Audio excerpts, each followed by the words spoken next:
विभिन्न आश्रमों से पधारे हुए श्रद्धेय संत गुरुजन, धर्म प्रेमी सज्जनों, श्रद्धामूर देवियों एवं प्रिय बच्चों, अभी आप अनेक महापुरुषों से जीवन के विविध पहलुओं पर बहुत ही महत्वपूर्ण विचार श्रवण किए। एक दिन तूफान कम हो जाएगा, एक दिन तूफान कम हो जाएगा, खुद ब खुद पाषाण नम हो जाएगा, स्वर्ग चूमेगा धरा के बढ़ चरण, आदमी जब आदमी बन जाएगा। अगर आदमी सचमुच अच्छा आदमी बन जाए तो घर, परिवार, समाज, देश, विश्व की अनेक समस्याओं का समाधान अपने आप हो जाए और इस धरती तर पर स्वर्ग उतर सकता है। आज इसकी बहुत बड़ी आवश्यकता है। सत्संग हमें उसी दिशा की ओर ले जाता है। सत्संग शब्द का अर्थ होता है सत धन संग बराबर सत्संग। सत सताम सज्जनानाम संगः सत्संगः। सज्जनों का संग सत्संग कहलाता है, अथवा सत्य से संगः सत्संगः। सत्य का संग सत्संग कहलाता है। सज्जनों का संग इस साधन के रूप में है और सत्य का संग इस साध्य के रूप में। साधन जब सही होता है तब साध्य प्राप्त होता है। इसलिए प्रथम हमें संतों के, सज्जनों के संगत की बहुत बड़ी आवश्यकता है। आज प्रबुद्ध मानव एक प्रश्न उठा रहा है कि वो सत्य क्या है। संसार में अनेक संप्रदाय हैं, अनेक गुरुजन हैं, अनेक मान ग्रंथ हैं। उनमें विविध प्रकार से वर्णन हुआ है। सत्य के लिए आपस में सभी कहते हैं कि हमारा सिद्धांत सही है, हमारा मत सही है। तो वास्तव में सत्य है क्या? सत्य संप्रदाय भिन्न भिन्न होते हैं, गुरुजन भिन्न भिन्न होते हैं, मान ग्रंथ भिन्न भिन्न होते हैं, किंतु बंधुओं एक महत्वपूर्ण बात याद रहे, सत्य भिन्न भिन्न नहीं होता है। सत्य एक होता है, सार्वभौम होता है, सार्वदेशिक होता है, सार्वकालिक होता है।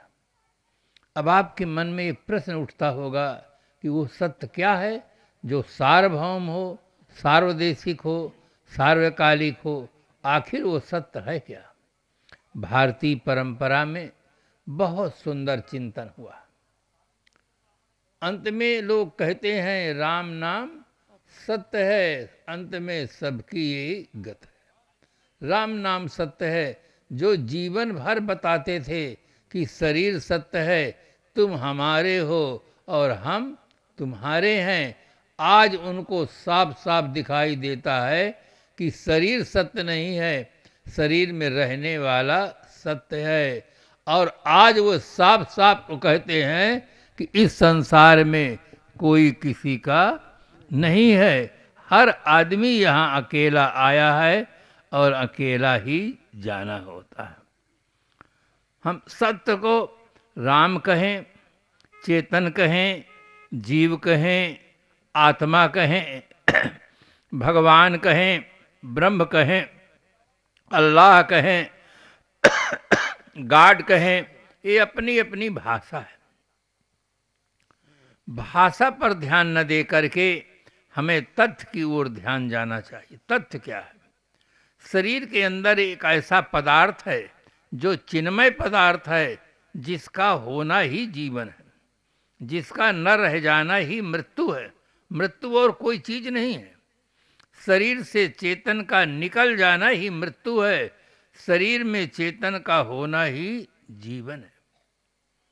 जिसके रहने से देखना, सुनना, खाना, पीना, व्यापार, राजनीति, धर्मनीति सब कुछ होता है, जिसके चले जाने पर सब बंद हो जाता है, वही पदार्थ सत्य पदार्थ है और वो सबके शरीर में है। इसलिए सत्य सबका होता है और सत्य में स्थित होने से ही सबका कल्याण होता है। किंतु अधिकांश व्यक्ति शब्द की ओर ध्यान देते हैं, तथ्य की ओर ध्यान न दे करके आपस में लड़ते रहते हैं, झगड़ते रहते हैं। वो कहते हैं हम राम कहेंगे, वो कहते हैं हम अल्लाह कहेंगे, और आपस में लड़ते रहते हैं। वे समझदार नहीं कहे जा सकते। संत सम्राट सदगुरु कबीर साहब अपने जमाने में ही बहुत सुंदर समाधान दिए हैं। समझे की गति एक है, जिन समझा सब ठौर, कहाँ ही कबीर ये बीच के बल कहीं और की और। जितने समझदार व्यक्ति हैं सबकी गति दशा स्थित एक समान है। ये बीच के लोग अन्यथा कथन करते हैं। इसलिए शब्द पर ध्यान न दे करके हमें तथ्य की ओर ध्यान जाना चाहिए। और शब्दों को लेकर जो विवाद करते हैं वे समझदार नहीं कहे जा सकते। जैसे एक पिता था, उसके 2 बच्चे थे। दोनों बच्चे प्राथमिक शाला में पढ़ते थे। एक कक्षा 5 का विद्यार्थी था, एक कक्षा 3 का विद्यार्थी था। प्रातःकाल का समय था, गणित लगा रहे थे। छोटे भाई ने कहा गुरुजी ने पढ़ाया है 6 धन 4 बराबर 10 होता है। बड़े भाई ने तुरंत कहा तुम बेवकूफ़, तुम्हारे गुरु बेवकूफ़। हमारे गुरु प्रधानाचार्य हैं, उन्होंने पढ़ाया है 8 धन 2 बराबर 10 होता है। दोनों भाई बहस में उतर गए। पिताजी अंदर से सुन रहे थे। पिताजी बाहर आ गए कि बेटा क्यों बहस करते हो, अपना अपना काम करो। छोटे भाई के स्वाभिमान को धक्का लग गया था, दुखी था। उसने कहा पिताश्री देखिए भाई साहब का दुस्साहस, हमें और हमारे गुरु को बेवकूफ़ बताते हैं, जबकि हमारे गुरुजी ने पढ़ाया है 6 धन 4 बराबर 10 होता है। तो हम अपने गुरु की बात माने कि इनके गुरु की बात माने। बड़े भाई ने कहा पिताश्री इसके पास इतनी भी अकल नहीं है कि सहायक अध्यापक बड़ा होता है कि प्रधानाचार्य बड़ा होता है। इसके तो सहायक अध्यापक ने पढ़ाया है, हमारे तो प्रधानाचार्य जी ने पढ़ाया है कि 8 धन 2 बराबर 10 होता है। ये हमारे गुरुजी में बिल्कुल इसकी श्रद्धा नहीं है, बस अपने गुरुजी की रट लगाता है। दोनों की बातों को सुन करके पिता ने मुस्कुराते हुए कहा बेटा न तुम बेवकूफ़ न तुम्हारे गुरु बेवकूफ़, बेवकूफ़ तो मैं हूँ जो 2 बेवकूफ़ों को पैदा किया हूँ। अगर मैं बेवकूफ़ नहीं होता तो तुम 2 बेवकूफ़ों का जन्म ही नहीं होता। सुकरात ने लिखा all men are fool, I am a wise man because I know I am a fool. सभी मनुष्य मूर्ख हैं, मैं अकेला बुद्धिमान हूँ क्योंकि मैं जानता हूँ कि मैं एक मूर्ख आदमी। जो अपनी मूर्खता को जान लेता है वो मूर्ख नहीं होता है, वो समझदार होता है। तो शब्दों को लेकर विवाद में न उतरे, सत्य पदार्थ को समझें। श्रीमद् भागवत महापुराण में एक कथा आती है। कथा से आदमी की व्यथा मिटती है। कथा को बहुत श्रद्धा पूर्वक भाव पूर्वक सुन करके समझ करके उसे जीवन में रूपांतरित करना चाहिए। इसीलिए कथा को अमृत बताया गया है। कथा अमृत, तो उसको पीना चाहिए अमृत को। राजा पुरुरवा है, चक्रवर्ती सम्राट है, और उसका विशाल पतन हुआ। और दूसरा राजा ऋषभ देव जी हैं, और उनको जब विराग होता है तो अपने पुत्रों को बुलाते हैं। देखिए खूब ध्यान से सुनेंगे और सोचेंगे कथा में कितना सार है। जब आदमी के मन में राग होता है तब आदमी शादी करता है, और जब आदमी के मन में विराग होता है तो साधना करता है। शादी और साधना ये 2 चीजें केवल मानव जीवन में हैं, और प्राणियों में एक ही है, केवल सांसारिक सुखोभोग। वहाँ साधना नाम की कोई चीज नहीं है। साधना करने का सौभाग्य सिर्फ आदमी को मिलता है, इसलिए ठीक से चुनाव करना चाहिए। राजा ऋषभदेव जी, जब उनके मन में राग था तब शादी किए थे।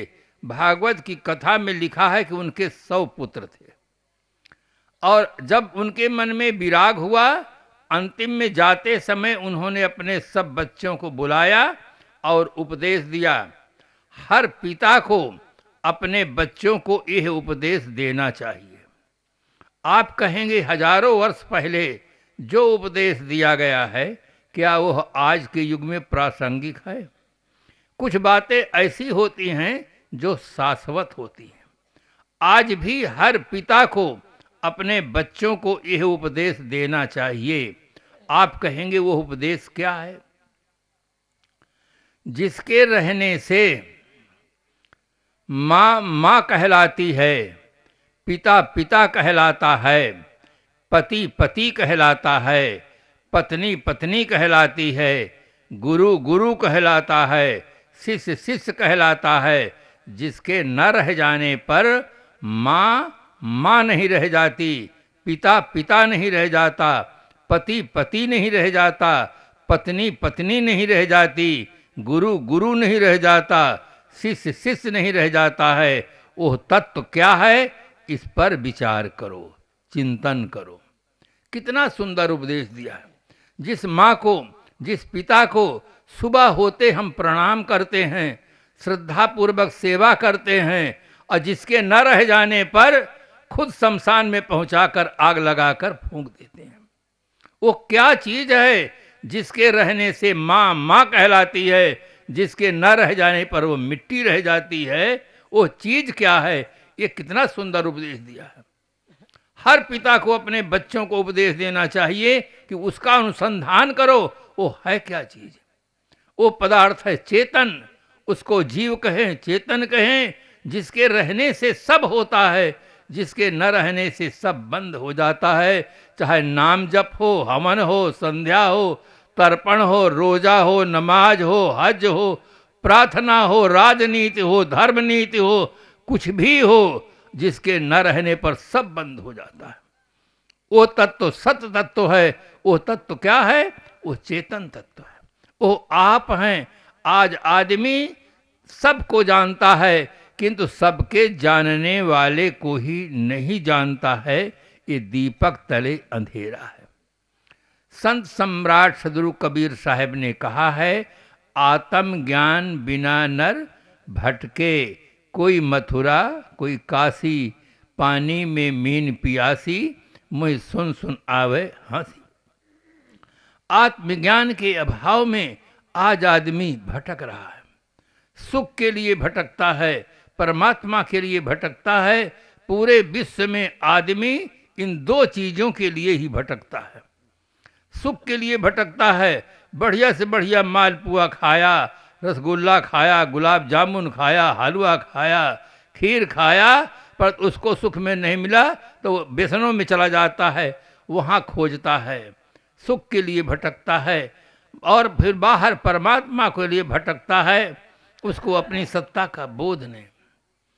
हमारी जो शिक्षा है, शिक्षा में बहुत बड़ी कमी है। शिक्षा में 3 चीज़ों का समावेश बहुत जरूरी है, तब शिक्षा हमारी पूर्ण हो सकती है।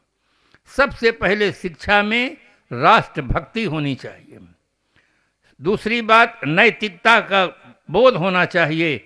नैतिक आचरण के संबंध में शिक्षा कुछ नहीं कहती है। और तीसरा, आत्मज्ञान होना चाहिए। मैं महाराष्ट्र में था, एक डिग्री कॉलेज में बोलने का था। वहाँ सामने पर कुछ लोग बैठे थे। मैंने पूछा, आप कौन हैं? उन्होंने कहा कि मैं मास्टर हूँ। मैंने कहा, मास्टर तो आप पढ़ने के बाद बने हैं ना, पढ़ने के पहले आप थे कि नहीं? कहे था। मैंने कहा, वही बात बताइए, आप असली बात बताइए। तो उन्होंने कहा, मैं नाम बता दूं? मैंने कहा, मैं नाम आपका पूछता ही नहीं हूँ, मैं आपको पूछता हूँ। अच्छा ये बताइए, आप पहले हैं कि नाम पहले है? कहे, मैं पहले हूँ। मैंने कहा, वही बताइए। फिर रुक गया, कहे, मैं ब्राह्मण हूँ। मैंने कहा, मैं आपकी जाति नहीं पूछा हूँ, ना आपकी जाति पूछता हूँ, ना आपका नाम पूछता हूँ, ना आपका और कुछ पूछता हूँ। आपको सिर्फ पूछता हूँ, हु आर यू, तुम कौन हो, बस इतना ही पूछता हूँ। कुछ देर तक मौन रहे। इसके बाद उन्होंने कहा कि आज तक हम यही बताते रहे, अपना नाम बताते रहे, जाति बताते रहे, पद बताते रहे। अब आप तीनों को नहीं मानते हैं तो हमको तो कुछ पता ही नहीं कि हम क्या चीज़ हैं।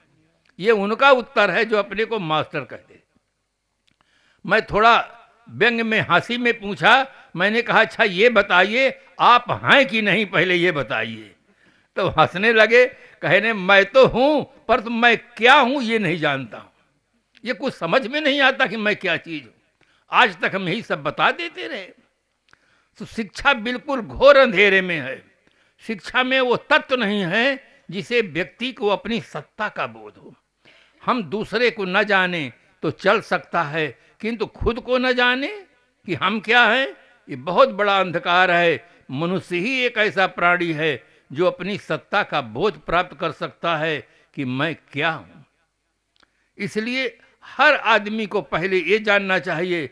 एक व्यक्ति से मैंने पूछा कि आप बताइए, हाथ है कि पैर है कि आँख है कि कान है कि नाक है कि दांत है कि सब मिलाकर हूँ। बहुत चालाक था। उसने कहा मैं सब मिलाकर हूँ। मैंने कहा सब मिलाकर हैं तो आँख के न रहने पर आप रहते हैं कि नहीं?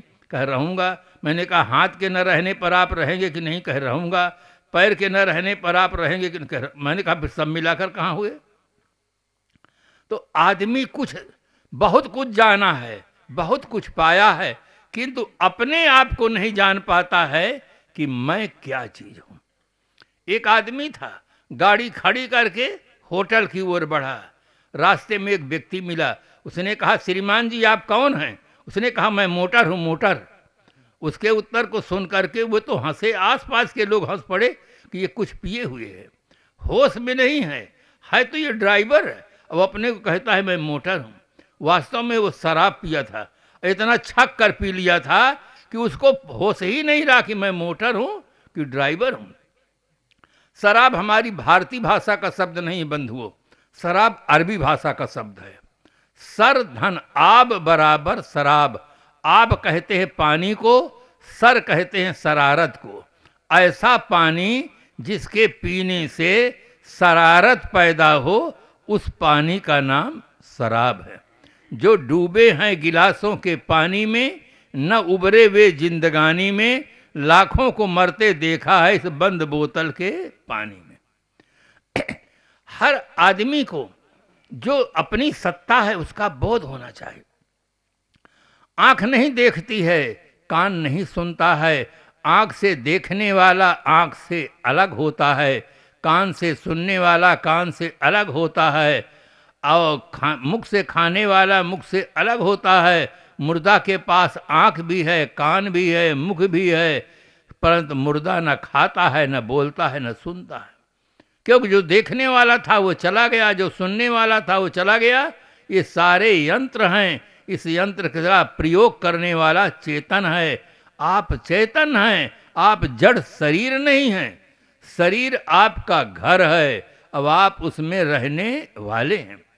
मकान अलग होता है और मकान मालिक अलग होता है।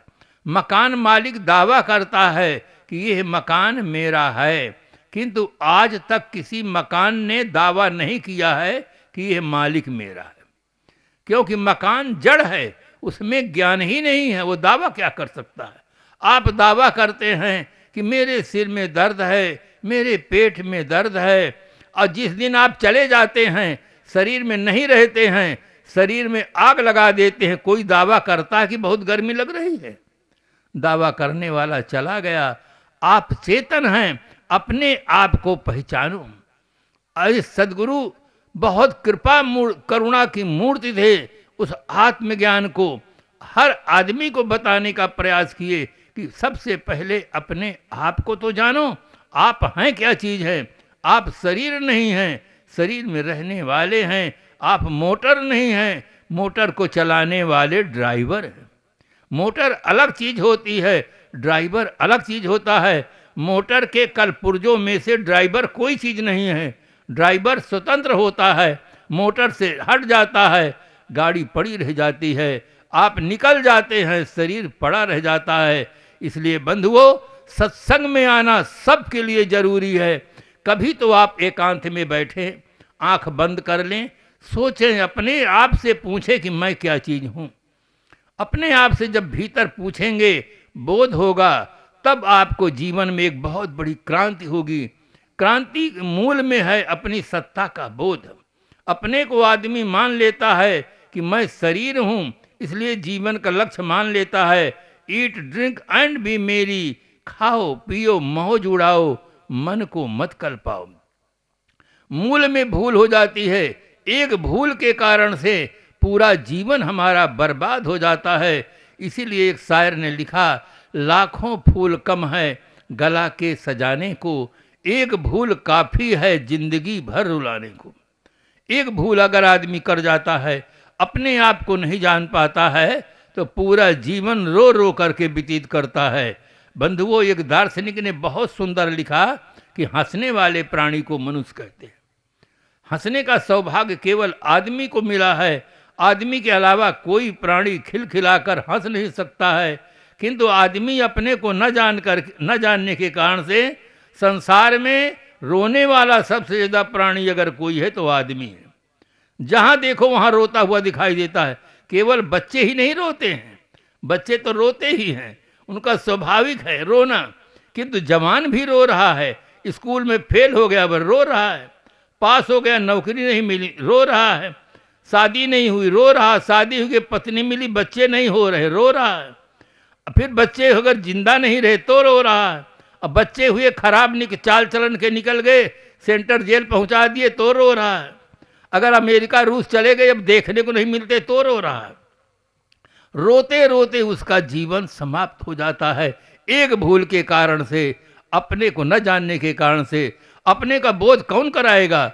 हमें सद्गुरु और संत कराते हैं बोध। सद्गुरु और संतों का बहुत बड़ा उपकार है कि हमें अपनी सत्ता का बोध देते हैं और जीवन को सुधारने के लिए सब प्रकार से अच्छी तरह से बोध विचार देते हैं कि जीवन को सुधारो। भौतिक विकास करने के साथ साथ आदमी को अपने जीवन को सुधारने का प्रयास करना चाहिए, जिससे हम बाहर से भी संपन्न हो, भीतर से भी संपन्न हो। बाहर से हमारी संपन्नता हो, आर्थिक स्थिति हमारी अच्छी हो, भीतर से हमारी मानसिक स्थिति अच्छी हो, निर्मल विचार हो, व्यवहार सुंदर हो और परमार्थ का बोध हो। तो एक शायर लिखता है, न खाने में मज़ा है न पीने में मज़ा है, गर ईमान दुरुस्त हो तो जीने में मज़ा है।